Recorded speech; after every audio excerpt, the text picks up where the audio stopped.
সালাম আলাইকুম সবাই, কেমন আছেন? সবাই খুশি। আবার আমি আসতেছি। আবার আমার চেহারা সুন্দর না, কিন্তু আমি কাজ করি ভালো, বুঝছো ছোট বোন? আলহামদুলিল্লাহ। আমি বললাম আমার চেহারা সুন্দর না, কিন্তু আমি কাজ করি ভালো। দেখার মতো কিছু নাই, আমার কাজ দেখতে হবে ইনশাল্লাহ, তাই না? থাক থাক, ওই যে দূরে। আলহামদুলিল্লাহ। আপনারা বড় আপনারা আসে, আপনারা আসসালামু আলাইকুম। আসি আসি, হ্যাঁ দোয়া রেখে। ঠিক আছে, ভালো থেকে ও ভালো আসি। আল্লাহ হাফেজ, হ্যাঁ ভালো থাকেন সবাই। আব্বা একটু উঠি, উঠবো।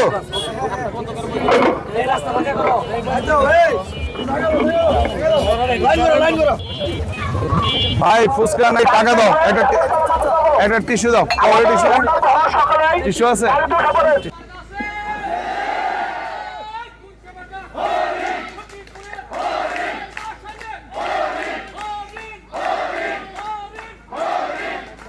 শিয়া বাটার ও ভিটামিন ই সমৃদ্ধ লিলি বিউটি সোপ, তারুণ্যময় উজ্জ্বল ত্বকের জন্য। রিমার্ক। বাসার কাঞ্চনপুরে যে দেখি মানুষের স্রোত স্রোত, ঢেউ ঢেউ, অজস্র ভালোবাসা, কিন্তু এখানে এসে মনে হচ্ছে যে লাল মাটির মানুষও জেগে উঠেছে। লাল মাটির মানুষের ঘর থেকে বেরিয়ে এসেছে। লাল মাটির মানুষও ভালোবাসায় আপ্লুত করে ফেলেছে। এই যে লেট, কারণ কি জানেন তো? রাস্তায় ঘর থেকে মা বোনেরা, ভাইয়েরা, বড় ভাইয়েরা বের হয়ে আসে। এখন ওনাদেরকে রাস্তায় থামে একটু হলেও কথা বলতে হয়, সেই জন্যই লেট। যাই হোক, আপনারা আছেন কেমন? সবাই আছেন তো? সবাই ভালো? কেউ ভয় পাচ্ছেন না তো? হ্যাঁ, ভয় পেলেন তো হেরে গেলেন, ভয় পেলেন তো ভবিষ্যৎ প্রজন্ম অন্ধকারে নিমজ্জিত করলেন। ভয় পাওয়া যাবে না, ভয়ের কোনো কারণ নাই। 12 তারিখে সকলকেই ভোট কেন্দ্রে যেতে হবে। আপনারা জানেন যে আমরা সাধারণ মানুষের কাজ করি।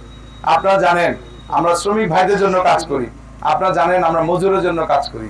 আপনারা জানেন যে আমাদের শীত বস্ত্র একান্ত হতদরিদ্র মানুষরা গ্রহণ করেন, তাই না? সেগুলাতেও কিন্তু জানেন বাধা দিয়েছে। তাহলে আসলে বাধাটা কে পেল?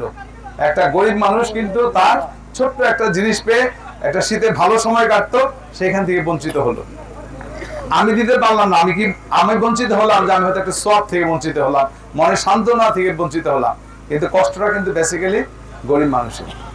আমরা যেহেতু এসেছি আপনাদের পাশে, আমরা কিন্তু চলে যেতে আসি নাই।